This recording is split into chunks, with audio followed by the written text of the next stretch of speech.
Dealer level features without the dealer price? Well, I got this VD80 BT Lite that might just fit the case. An OBD2 scanner that claims bi-directional functionality, ECU coding, and over 28 special functions. Today, I'll show you what actually works and if it's something you need.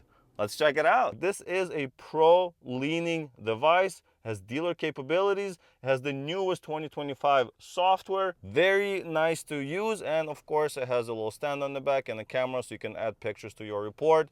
Very nice handles on the side, so they're kind of grippy. It has the newest 2025 software. It is, of course, wireless with a 5000 milliamp hour battery. So this is wireless first. And of course, it does work with the USB cable if you like, so you don't have to use the wireless functionality. If you don't want to, you can just use the USB cable. Everything looks good, but let's check out that software. So instead of going to auto scan where it will automatically find the VIN number, I'm going to go to manual diagnostics, and this will show us what vehicles are actually supported. And here are some of the Australian cars that it supports.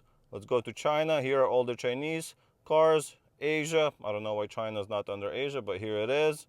Tons of cars here. American cars, Europe. I mean, look at it. Everything you would ever imagine. In fact, it supports pretty much every single vehicle that has came out since 1996 and uses OBD2 standard, and it will scan all of them. It will not be able to do as much functionality on an older car as on a newer one, but that's kind of understandable, right? So if we hit BMW, because I am in a BMW iX, this is an electric car, so it might look different for you because different functionality will be available. So we can do automatic detection, we can do manual selection, or user maintenance manual. I'm going to go to manual select just to see what it shows us, and there you go. So we have the I series, and then you would select whichever this vehicle is. I think it's the i20. I don't actually remember. But we can do automatic detection and it will do it for us. So it's going to read the VIN number and find the model of this car automatically.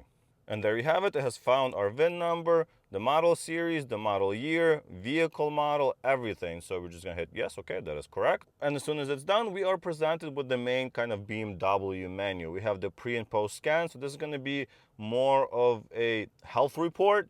We also have automatic scan, system selection, and service function. We'll go through all of them, but just to show you, system selection is the same thing as going to automatic scan, except you get to select the modules individually. And this is very helpful if you know what you're working on and you're not just looking for the general health of the car. This way, you don't have to wait for other modules to scan. You can just go straight to the one you actually need. Service functions, we'll check that out in a bit.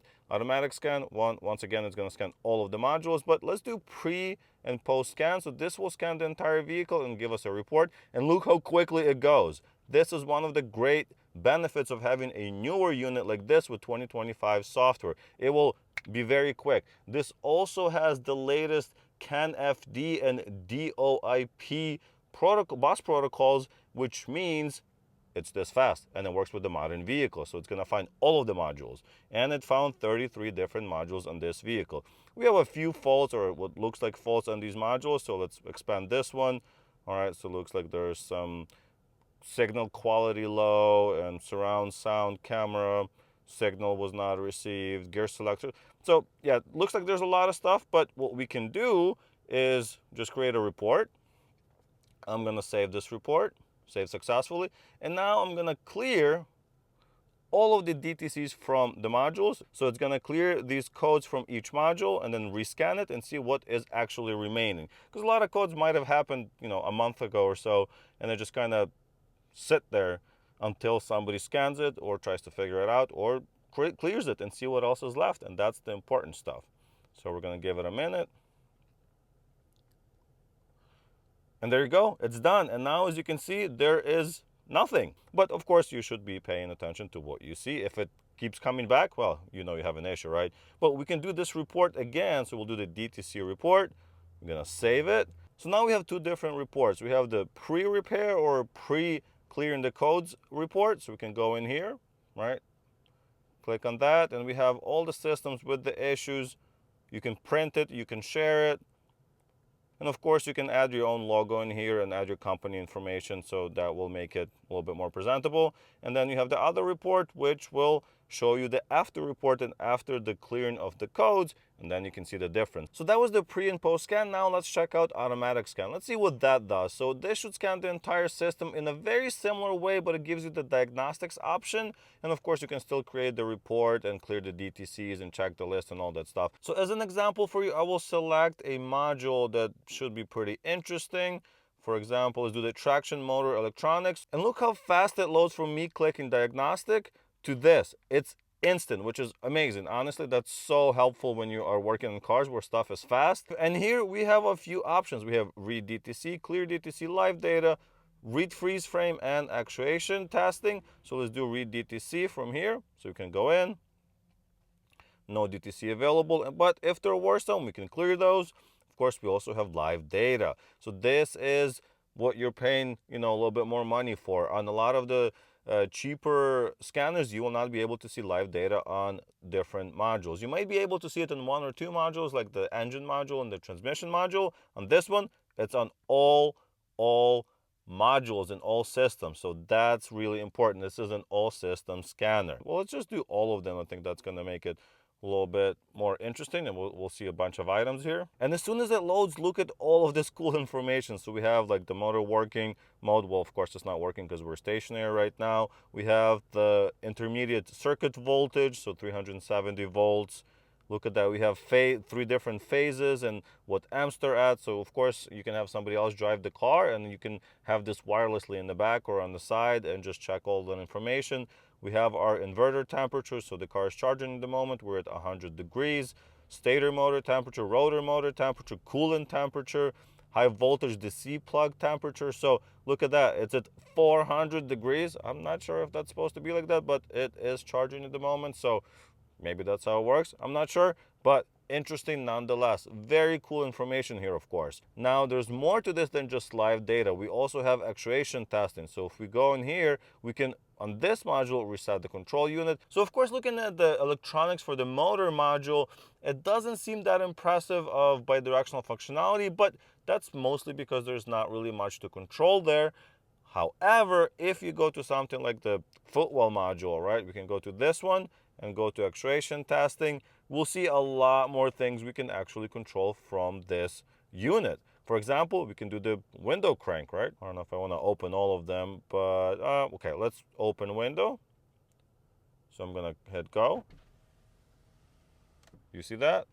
So you can do that on a lot of different modules, and you can operate different functionality. So of course the car and the module has to support it. So if BMW has designed it to be operational from a computer, like their own software, this will do it as well. And of course you have a few other ones in here, like activate infrared heating, activate armrest heating, exterior mirrors. So if you go in here, we can turn on the little LEDs in there. We can fold in the mirrors. Actually, let's do that right now. So I'm just going to go in, and there you go. The mirror has been folded. So that shows you can test different functionality of the vehicle without having to necessarily go for a drive or be in a certain situation where that would be a thing that can be tested, right? So very, very helpful. And this is a big deal to have this bidirectional functionality in every single module that's available in here.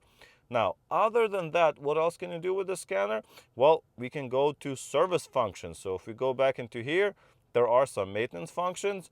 So for example, we can do an oil reset on this car, probably not going to do much. Maintenance correction, so whatever maintenance is in the vehicle, you can change the expiration date on it. Very helpful. We also have a few under chassis here. Let's see what's available on this electric car. It's going to be different, of course, under different vehicles, but hey, let's take a look. Vertical dynamic platform, don't know what that means. Integrated braking system. So look, we can do sensor matching, change brake fluid. There's also a brake system exhaust procedure, tons of stuff in here. Parking brake. So we can do a test run for the parking brake, or we can activate it or deactivate the workshop mode. So if you need to change the brake pads on your vehicle, you may need to use this function in order to do that. Same thing for like tire pressure monitoring. You can enable the system, disable system, register new sensors, things like that. This is kind of like bidirectional functionality that we saw under activation tests, but it's a little bit more organized, and this is more of an OE level functionality that you would need BMW software to do. Underbody, we have a lot more stuff because we have, heating and air conditioning functions. So you can do all of this stuff, open different valves and things like that. We can control the seat stuff, so we can standardize the driver's seat or the front passenger seat, shut down and lock function. So yeah, window initialization. So if you change anything in the vehicle, you need to adjust it. This will kind of do it. Let's go under electric drive. If you know more about electric cars, this is really, really important to learn. High voltage battery unit. Look at that. We can read the saved serial numbers. We can trial out operations of high voltage battery unit. We can check out the voltages of battery cells. We can do a cooling system sealing test. So if you are working on EVs, hey, this is super, super helpful. And of course, we have a lot more functionality here as well, like electric fan activation and a few other items in here as well. Exiting all the way out to the main screen, there is one more thing I wanted to show you, and it's special functions.